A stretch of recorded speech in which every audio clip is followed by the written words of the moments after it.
¿No lo puedo manejar yo? Hacia la costa.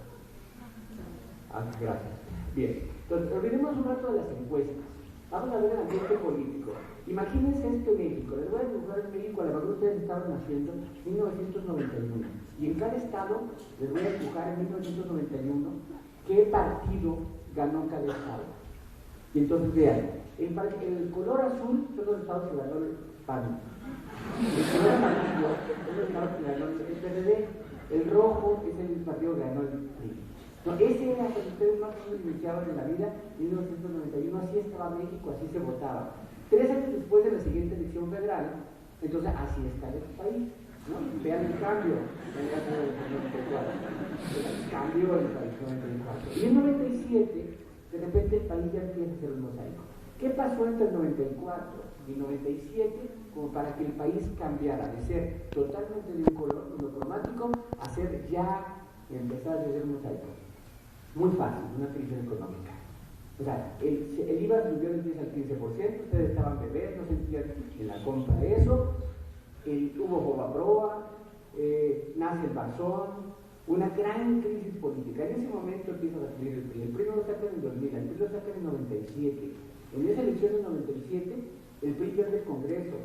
En esa elección del 97, el DF ya se gana por parte del PRD. En 1997 se pierde estados como Nuevo León, se pierde Querétaro. En ese momento es cuando el PRI empieza a salir, no en el 2000. Un gran cambio y se desmotivó la economía. 2000, y entonces en 2000, ahí sí ya, el PRI nada más gana la mitad y es cuando sale la mitad de estados para diputados. La lectura que vimos en ese momento es el PRI se fue a la chingada. Ya se fue. Porque ya, 71 años del PRI, ya la crisis, la corrupción, la gente votó por sacar al PRI. El voto era para sacar al PRI. El voto no era porque Fox fuera el gran hombre, el voto era saquemos al PRI. Y entonces la idea era vamos para el PRI. Sin embargo, llega el 2003 y resulta que el PRI regresa. La lectura del 2003 es que el PRI viene de regreso. Pero viene el 2006 y ni madre. O sea, búsquenlo igual. Porque ahí había al revés, encontrar al rojo después de vivir en el 2006. Y entonces nuevamente la lectura es así, después de 2 derrotas, el PRI se fue al tercer lugar, ahora sí ya se fue. Bien, pero viene el 2009 y que no andaba muerto, andaba de parranda, vean nada más, 22 de los... Entonces nuevamente la lectura es, ahí viene el PRI de regreso. Entonces, ojo, la lectura que hoy damos de ahí viene el PRI de regreso fue la misma que se dio en 2003, pero esos triunfos ya se habían dado. En el sexenio anterior también el PRI ganaba todo, se equivocó en el candidato. Bueno, hoy otra vez estamos en posición, y si nos vamos por estados, este es el país que recibió Salinas. En 1988 Salinas recibe un país totalmente priista. ¿Qué país recibe Fox? 3 estados azules. A la mitad del sexenio, perdón, ese país recibe Cedillo. ¿Qué país? A la mitad de su sexenio, ya con el Fobaproa, el país estaba así. Y entonces ya se veía que el PRI va para afuera, y la pregunta en el 97 que nos hubiéramos tenido que hacer es, ¿quién saca al PRI? Y era evidente que el que lo estaba sacando era el azul. O sea, desde cuando veíamos el mapa decíamos, el que está pudiendo desplazar de los gobiernos locales al PRI es el azul. Si el PRI se va, el azul es el que llega. Y efectivamente, cuando llegó 2000, ese país recibió Fox. Vean cómo recibió Fox. Fox recibe 8 estados, perdón, 10, 8 estados del país. ¿Y cómo se lo entrega a Calderón? Se lo entrega quitándole 2 al PRI y 9. De alguna manera Fox hizo su chamba política electoral. Disminuyó el poder del PRI y aumentó el poder del PAN. Y este país recibió Calderón. ¿Cómo va a estar llegando a la elección? Vean nada más, el PRI cuando llegó Calderón tenía 17 y el PAN 9. Y hoy, ¿cómo están llegando a la elección? 20 y el PAN 6. En el sexenio de Calderón, el poder del PRI ha aumentado en lugar de disminuido. El PRI subió de 17 a 20 estados y el PAN de 9 a 6. Ya olvidémonos un poco los mapas. Estos, los estados entonces gobernados con los que se ha llegado a cada elección. Después del PRI ir disminuyendo 32, 29, 19, 17, llega esta elección con más, y el PAN, en lugar de ir aumentando, ahora disminuyó. Hay 3 en alianza que todos se suman. Porque esos 3, el PRI dice que son de ellos, el PAN dice que son de ellos, el PRD dice que son de ellos. La verdad es que quién sabe de quién son. Bien. Visto de otra manera, se los voy a poner, todo esto es fuera de encuestas, no estamos hablando de encuestas, estamos hablando de números, porque la idea es cómo los actuales que manejamos números nos hemos metido en la política y hemos dado un valor agregado, cómo analizando números. Este tipo de cosas no se hacían. O sea, es cómo usar los números para tratar de explicar las cosas que están pasando. Vamos a ver ahora la fuerza electoral de cada partido. Esta es la última elección de gobernador. La última elección de gobernador, ¿qué porcentajes ha obtenido el PRI? Y vemos que en 11 de los 32 estados ha tenido más del 50%. Y en algunos de ellos, 4 ha tenido menos de ¿cuánto? Del 30%. Un promedio del 42% de todos los votos depositados. Esa es la fuerza del PRI. Olvídense de un candidato. El PRI electoralmente tiene el 42% de todos los votos de gobernador que se han depositado, con unos estados muy fuertes, 11 estados, y con 4 estados débiles porque tienen menos del 30. Y el PAN, su promedio es, desde el PAN, 33, 9 puntos menos. Pero entonces vemos que el número de estados arriba del 50 es 5. Y eso que le sumo las alianzas, donde va junto con el PRD. Y 3 y 8 estados, 3 estados tienen menos de ¿cuánto? Del 10%. Ya no estoy diciendo el 30%. Y el PRD, si me hace caso esto, el PRD tiene 21%, la mitad de los votos del PRI. Pero vean la debilidad, vean, todos estos estados tienen menos del 10%. Y bueno, y solamente 4 estados, incluyendo los 3 en alianza con el PAN, suben el 50%. Después de ver estos datos, no necesitaríamos hacer encuestas para decir hay un partido favorito. O sea, olvídense de las encuestas. Si hoy tuviéramos desde el exterior, desde Rusia, ver México y vemos estos datos en hacer encuestas, tendríamos que decir, oye, pues el partido favorito es el PRI. O sea, olvidémonos de candidatos, de Peña Nieto, López Obrador, Josefina, eso medio vale madre. El asunto es que estructuralmente hay un país que tiene una fuerza electoral a favor de un partido. Si lo vemos esto, el PRI gobierna 20, gobierna el 42% del padrón, bueno, el 42% de los estados, el 54% del padrón. Vean estos datos, el PRI gobierna el 54% del padrón, el segundo lugar se lo disputan PAN y PRD, el PAN gobierna el 19%, el PRD el 16%, y hay una alianza de 10%. Si en lugar de hacer encuestas, graficáramos esto, entenderíamos muy bien que sin candidatos habría un partido en primer lugar y habría 2 partidos que se disputan en segundo lugar. Es decir, si esto lo ponemos en gráfica, esta sería la gráfica. Entonces, que los que se extrañan por qué hoy aparezcan encuestas de decir, pero es que la encuesta aparece en primer lugar. Bueno, si hoy hiciera una encuesta y dijera, el PRD va en primer lugar, algo está pasando en este país extraño. Si el PRD fuera en primer lugar, ¿qué está pasando entonces? ¿Por qué esta distribución? ¿Por qué estos votos? ¿Qué está pasando? Lo normal es que antes de iniciar las campañas se reproduzcan las condiciones políticas del país. Entonces, todos esos gritos que dicen que es muy extraño, y también los priistas que dicen, vean que había... No, simplemente se está reproduciendo algo que las campañas pueden pasar, y luego vamos a ver cómo las campañas pueden cambiar. Pero ya iniciamos. Todo esto es la introducción. Faltan 159 días. Faltan 159 días, se van a elegir un chingo de cosas, 2103 cosas, o sea, 2103, nada más estamos buscando a ver al gobernador, al presidente, pero son un chorro de cosas. ¿Por qué rompe el plan con el PRI? Porque es la selección de candidatos. ¿Por qué en el DF todavía hay un pleito en izquierda? Porque es la selección de candidatos. ¿Por qué en Morelos están peleados con la greña? Porque es selección de candidatos. Hay 2.103 puestos que se van a elegir. Pónganle en promedio 4 candidatos por cada uno. Más de 8.000 candidatos. ¿Cuántos quieren que les ayuden a cada candidato? ¿20 personas? Son 160.000 personas empleadas, a lo mejor Calderón este año es 100 años de empleo, pero no son 160.000 empleos nuevos, ¿no? Bueno, va a haber ocupación, pero bueno, son 2.103. Son 7 partidos registrados, y entonces aparentemente tendríamos que tener 7 candidatos, pero hicieron alianzas y pues ni mal, esos ahí se acomodaron y vamos a tener un candidato de las izquierdas, vamos a tener un candidato ahora de estos dos, un candidato de Nueva Alianza, van a ser 4 en lugar de 7 candidatos, más o menos ya sabemos este prácticamente ya la sabemos.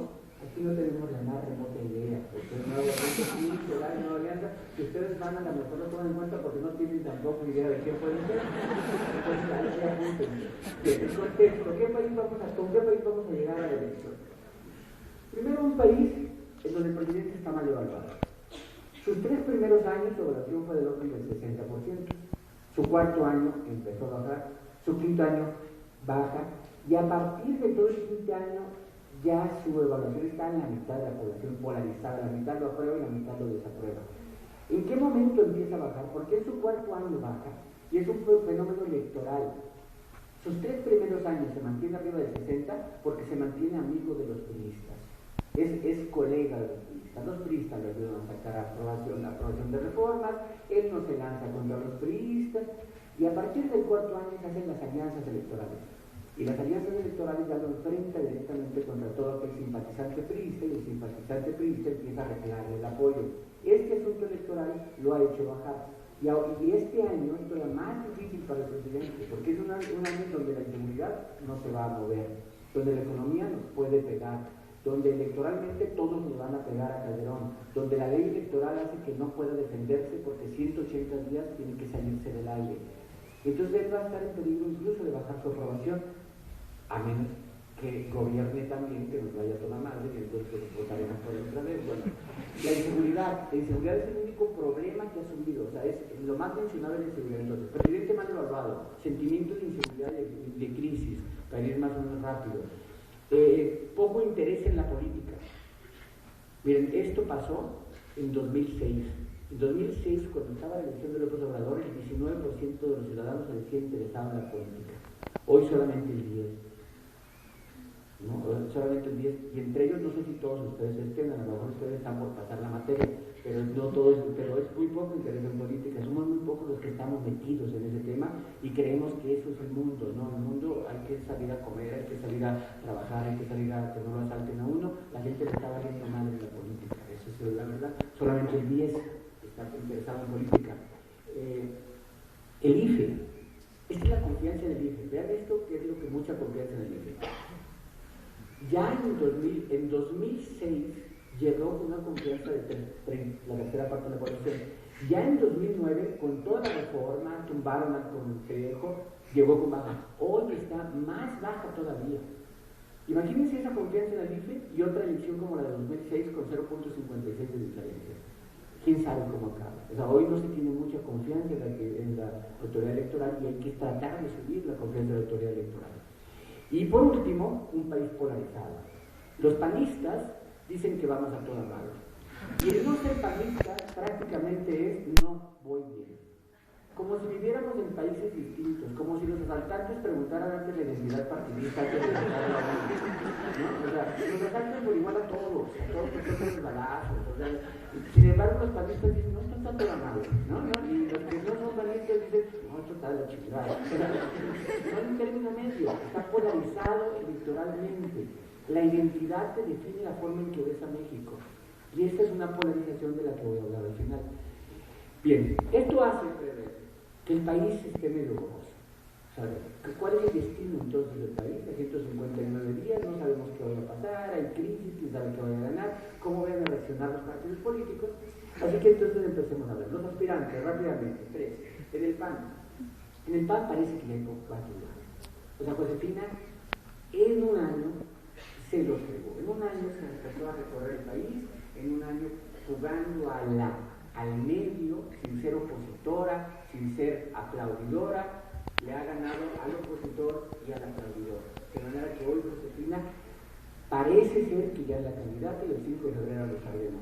Para el PAN el problema es cómo explica si no pone Josefina. Es nada más el asunto. Si llega y gana Cordero, Entonces, ¿ahora qué nos va a decir el PAN? Nos va a decir, es que Cordero porque los panistas queríamos perder. ¿O qué nos va a decir? Explicar por qué no pone a la más competitiva de los tres, que es Josefina. Pero es una decisión que tendrán que tomar los panistas el 5 de febrero, pero aparentemente ya es Josefina.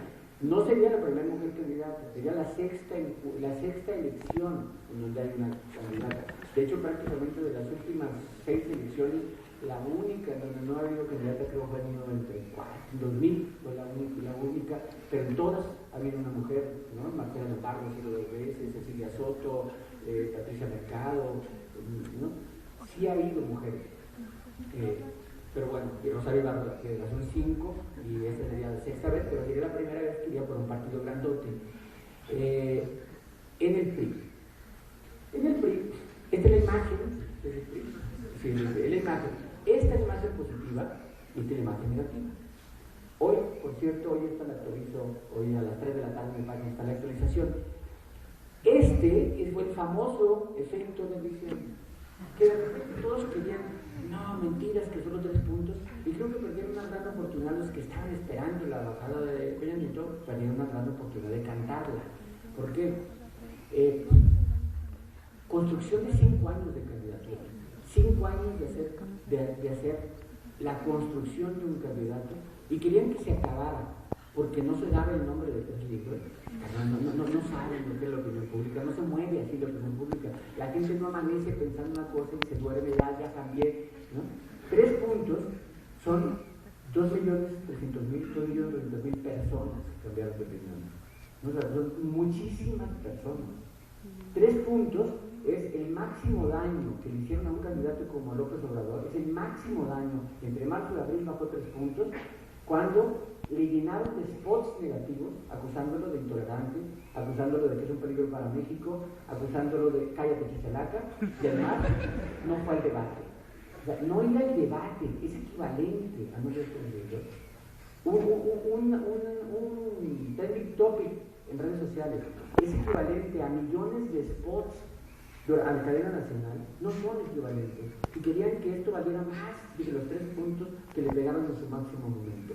Cuando tenían que haber cantado es, vean el golpe que le pegamos, con ese error que él solito se dio, bajó tanto. No, están cuchareadas, ¿cómo puede ser que baje 3 puntos? La opinión pública no se mueve por 20 puntos, no hay 15 puntos, o sea, nadie se desploma de ese tamaño. O sea, entonces, creo que perdieron la oportunidad porque generaron una sobreexpectativa del posible efecto que iba a tener. En el caso de López Obrador, al revés, su imagen negativa está arriba y su positiva está abajo. Si estuviéramos hace 6 años, estuviéramos viendo a López Obrador la imagen de Peña Nieto. O sea, era impresionante la imagen positiva que se tenía de él antes de que le empezaran a pegar. La campaña del 2006 empezó el 19 de enero, le empezaron a pegar a finales de febrero, principios de marzo, y era impresionante, era muy popular. Se pensaba que era el gran beneficio antes de que le aplicaran la negativa. Bueno, esa negativa que le aplicaron, la toma de reforma, el postelectoral, le generó un ambiente negativo. Cuando empezó este sexenio, el 47% de los mexicanos pensaba mal de él.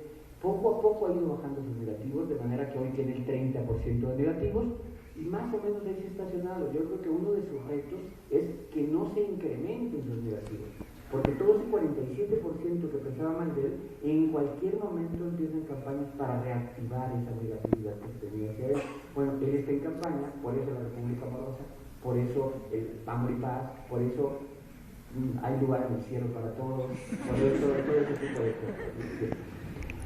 Enfrentamientos, nada más una lámina, este es el enfrentamiento. Arriba es cómo va la preferencia sin candidatos, y abajo es cómo va cuando le ponemos distintos candidatos. Ahí se ve claramente cómo Josefina es la más competitiva.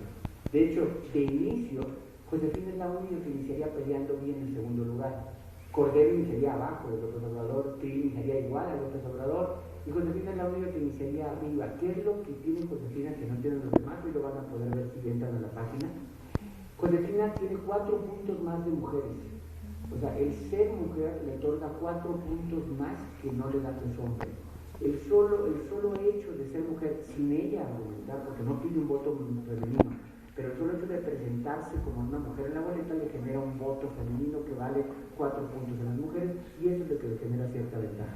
Pero Josefina es la más competitiva. Estoy tratando de hablar rápido, porque entonces ya vamos a algo, no, es Congreso. Tal vez, en mayo o junio, la discusión ya deje de ser quién gana. Si en junio las ventajas de un candidato se están del orden de 15 puntos, entonces ya va a haber poca duda. Ya vamos a decir, bueno, ya no, a lo mejor se cierra, se mueve, pero ya está muy difícil que no gane, y vamos a empezar con un... Pero entonces la pregunta vamos a hacer, ¿y de veras va a ganar? O sea, ¿le vamos a dar el Congreso? ¿Qué tipo de...? Y entonces vamos a analizar un poco el Congreso, que es otra de las peleas. Los últimos dos presidentes, hace 15 años no se tiene Congreso, y los últimos dos presidentes les han echado la culpa al Congreso de que no se avanza en este país. Este es la Cámara de Diputados en los últimos sexenios. Desde 1994 fue la última vez que hubo mayoría, hay 500 diputados, para tener mayoría relativa hay que tener 250, la última vez que se tuvieron fue en 94. Llevan 5 elecciones en donde nadie tiene mayoría. Hoy el PRI más el Verde tiene mayoría, pero ningún partido solo tiene mayoría. La pregunta es, ¿algún partido es capaz de tener la mayoría? Hay una regla que para muchos era muy difícil, pero que ustedes fácilmente la entienden. Bueno, primero, se eligen 300 distritos y 200 plurinominales, esos son los 500. Para ganar la mayoría hay que hacer una combinación de que se ganen las dos. Hay una regla que se llama los 8 puntos de sobrerepresentación. Ningún partido puede tener más de 8% del porcentaje de votación. Es decir, si saca el 25% de votación, a lo más que aspira es el 33% del Congreso. El 33% del Congreso son 165 diputados. De esa manera, si saca el 42%, tendría derecho a máximo 50% del Congreso. Es decir, el partido, la primera condición que requiere para aspirar a una mayoría es sacar el 42.2. Si no saca el 42.2, no puede aspirar a la mayoría. En ese sentido, hice una tabla más o menos así, y esa es la condición.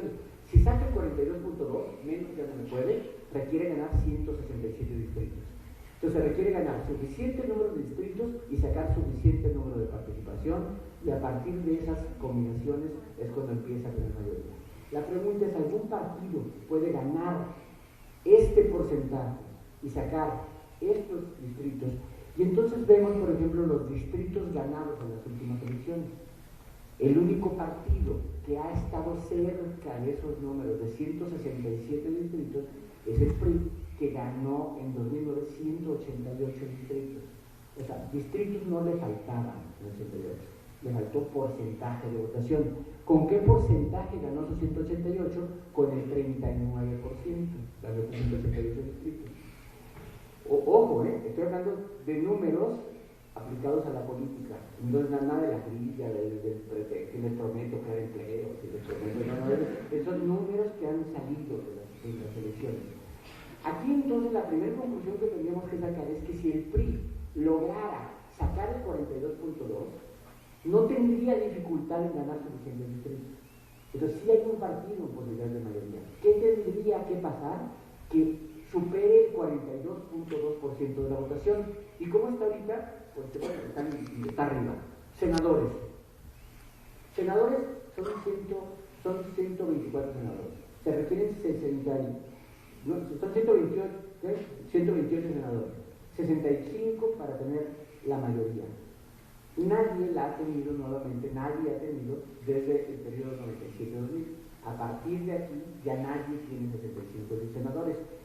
Haciendo combinaciones para tener el Senado, son 96 estados y 32 plurinominales, se requieren ganar, por ejemplo, con el 42%, se requieren ganar 26 estados, aunque ninguno quede en segundo lugar. A la izquierda aparecen cuántos ganaron, cuántos ganó y cuántos segundo lugar. Si el PRI logra ganar 26 estados, aunque lo arrasen en los otros 6, podría tener mayoría absoluta, podría tener mayoría del Congreso. Y hoy va peleando todos los estados.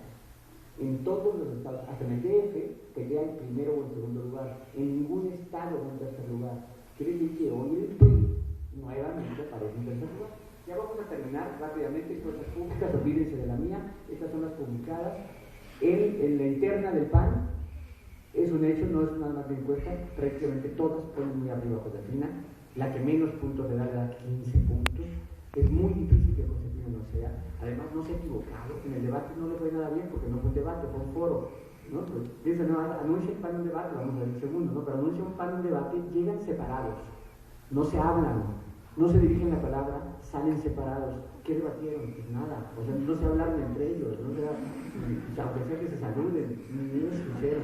Bueno, espero que ahora se haya un debate. Bueno, en España, la elección por partido, pues el PRI 50, el PAN 29, el PRD 21. Ya cuando le ponemos nombre, esto baja y esto sube. Esto prácticamente se mantiene igual. 53, 25, 22. Mi conclusión es que no está decidido el segundo lugar. El segundo lugar todavía, en estas carreras que en el 2000, ¿qué pasó? En 2000, la primera pelea que se dio es quién perseguía a la Bastida. Hubo unos acuerdos entre Fox y Cárdenas y se platicaba entre ellos a ver quién declinaba a favor de quién. Nadie declinó y entonces siguieron la elección hasta que Fox aventajó a Cárdenas. Cuando Fox aventaja a Cárdenas, entonces Fox llama al voto útil, y ese voto útil le sirve para alcanzar la Bastida y lo saca. En el 2006, el líder era López Obrador, y la pelea era entre Madrazo y Calderón. La primera pelea es quién de los dos se iba atrás de López Obrador. Cuando Calderón aventaja a Madrazo, entonces Calderón es cuando llama López Obrador es un peligro para México, vamos a tratar de alcanzarlo. Pero primero tenía que asegurar que no votaran por Madrazo. Bien, en este momento estamos en una situación parecida. Ya hay un líder que se llama Peña Nieto y hay dos peleándose el segundo lugar. La primera pelea es ese segundo lugar. ¿Quién logra colocarse como el perseguidor? Ya hay un fugado en la carrera. ¿Quién logra colocarse como el segundo lugar? Si ninguno de los dos logra colocarse en el segundo lugar, ahí van a estar dividiéndose las pérdidas de Peña Nieto. En cambio, si uno de los dos logra colocarse claramente en el segundo lugar, toda la pérdida de Peña Nieto le va a caer a él y se va a cerrar la brecha. Pero esa es un poco la parte estratégica. Estos pronósticos, nada más en el 2000, estas eran las encuestas. En enero, 13 puntos de ventaja tenía la Bastida sobre los demás. Aquí también, bueno, 13 estados y gobernaba 24 y tenía control de medios y no le faltaban recursos. Y era un impresionante, bueno, había un silencio sobre los opositores, las reglas electorales eran muy favorables al PRI y sin embargo lo alcanzaron. Estos 13 puntos lo alcanzaron. ¿Y qué terminó? Poco a poco se fue la elección cerrando y al final incluso la elección, el porcentaje del PRI, al final sobre las encuestas bajó 4 puntos. Bajó de 40 a 36, al final de lo que estimaban las encuestas. Bien, en el 2006, así iban las encuestas antes de que hubiera candidatos. López Obrador le llegó a tener una ventaja de más de 40 puntos sobre Calderón antes de que Calderón fuera candidato. Ya cuando hubo candidato se cerró la contienda. Esa última parte la voy a dibujar y así terminaron las encuestas. Esta fue la parte de más ataque contra López Obrador cuando abandona él los medios, pero luego cuando él contraataca con lo de Hildebrando, y entonces en pareja, cuando lo de Hildebrando, la corrupción, el segundo debate, en pareja y termina adelante 2 puntos de las encuestas. Viene la elección y se cierra, ¿no? Prácticamente termina empatado. ¿Sirvieron para pronosticar? No sirven para pronosticar. Uno no puede saber lo que los votantes van a hacer. Uno no podía saber que los votantes iban a votar 4 puntos menos al PRI de lo que dijeron las encuestas finales, ni que aquí al final en los últimos días iba a haber un empate. No podía saber, lo único que hacen es dibujan escenarios, o por lo menos plantean este tercer lugar. Vean aquí cómo este incremento iba acompañado de caídas de Madrazo. López Obrador prácticamente termina con 36, habiendo empezado 39. Su caída durante toda la campaña no fue tremenda, fueron los 3 puntos famosos que decían, los cuales se dieron en esta, por ejemplo, 38-35, los 3 puntos que les decía. Esto es un exit poll en julio de 2006. Uno de cada 9 votantes dice que decidió su voto en la última semana. Las encuestas no pueden pronosticar esto, la gente decide al final. Estados, además de los país, hay 7 gobernadores, bueno, no me voy a detener ahí para decirles otras cosas. Participación es uno de los asuntos que se va a decidir. ¿Cuánta gente va a votar? ¿Cuánta gente va a votar? Va a seguir disminuyendo la participación. Vean, primero las intermedias, permanentemente una disminución, 66, 58, 42. Las presidenciales han votado el 79, el 64, el 59. Sin embargo, en el 2009 ya hubo un incremento del 42 al 45%. Mi expectativa es que la participación este año, lo tuiteé el otro día, se me echaron encima porque que mi expectativa es que vote al menos el 62. Eso es que ya deje de bajar la participación y suba del 59 al 62. En términos de votos, aquí votaron 42 millones, 41.7 millones de personas. La expectativa es que voten más de 45, incluso puede llegar hasta el 48 millones de personas que voten. Eso haría bien, pues entre más gente vote mejor. Pues bueno, esa es mi expectativa. Son los temas que se van a discutir, el Congreso, si gana o no gana alguien, si el que gana tiene el Congreso, si el PRI puede tener el Congreso, quién gana las gubernaturas, quién gana el DF, cómo juegan las redes sociales, cómo se comporta la nueva ley electoral. Son muchos los asuntos. Uno de ellos, por ejemplo, es cómo juegan las redes sociales, que es un tema en el que últimamente estamos más metidos porque es un nuevo jugador en este contexto. Pero nuevamente volvamos a este país. Que este país se ve raro. Entonces, ¿qué tenemos que hacer nosotros? Y eso para entrarle a las preguntas y respuestas, donde pregúntenme lo que quieran, de todo modo yo contesto lo que yo quiera. Pregúntenme lo que quieran. Este país, ¿qué tenemos que hacer? Si algo caracterizó la elección de 2006 fue la polarización. O sea, si algo la caracterizó. Es impresionante. Hace mucho no se dividía el país como lo dividió la campaña de 2006. Lo dividieron en norte-sur, pobres, ricos, buenos, malos, feos, guapos. Nos dividieron todos, ¿no? Y lo único que nos hacía distintos era pensar distinto. O sea, de repente, y eso se llama, no nomás polarizar, se llama discriminar. De repente uno se veía distinto a los demás porque pensaba distinto. Y entonces uno veía a los simpatizantes de López Obrador, si apoyaban a Calderón, le mentaban la madre.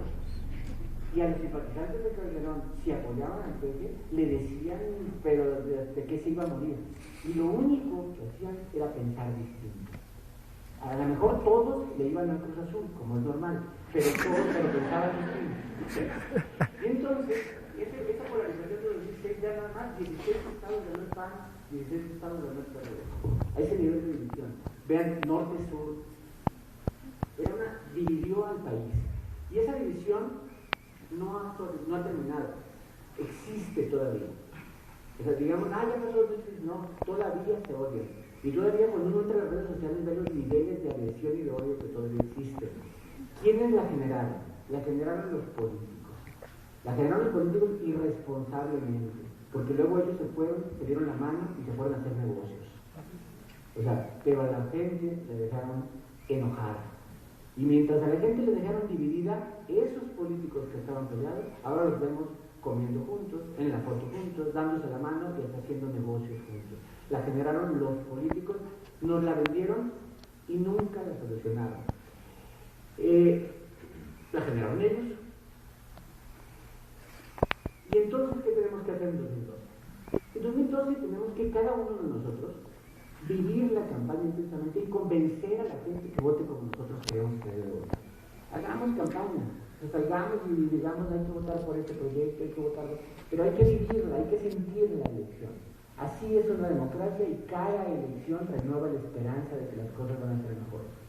Vivámosla, no nos quedemos apáticos, salgamos y a nuestra familia digamos, no, es que conviene, vean esto, porque vean esto. Todo lo que pensemos, digámoslo y tratemos de hacer campaña, vivámosla.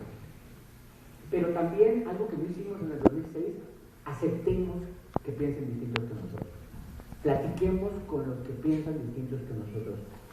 Huyamos del país en el que todos pensemos igual. No sirve un país en el donde todos pensemos igual. El debate enriquece. Oír ideas contrarias a las de nosotros siempre nos hace aprender algo. Entonces seamos tolerantes. Si alguien no piensa votar como nosotros, escuchémoslo y digámosle nuestra opinión y no nos peleemos. Piensa distinto nada más, pero somos iguales. Votemos, vayamos y votemos, no dejemos de ir a votar. Y una vez que votemos, aceptemos el resultado no como nuestra decisión. No va a gobernar el que decidamos nosotros, va a gobernar el que decida la mayoría. Cuando ustedes compran una pasta de dientes, deciden que es la pasta de dientes que ustedes quieren, pero cuando votan, deciden que es el gobernante que es mejor para todos. Aquí juegan todos, es la democracia. Entonces vayan y voten y estén conscientes de que el que va a ganar va a ser el que elige la mayoría, no el que eligen ustedes particularmente. Y eso es ser demócratas. Entonces aceptemos los resultados como una elección de la mayoría. En otras palabras, hay que vivirla, hay que tolerar, hay que votar y hay que aceptar el resultado. Y después de la elección, lo que tenemos que hacer entonces es volver a pensar que todos somos uno. No somos distintos. O sea, ¿por qué vamos a ser distintos? Porque pensamos distintos. O sea, sería absurdo. Entonces, después de la elección, volvámonos demócratas de tiempo completo. Seamos uno solo, aceptemos la visión de la mayoría y encontremos la forma de presionar a los gobiernos a que cumplan para todos, no para nosotros. Muchas gracias.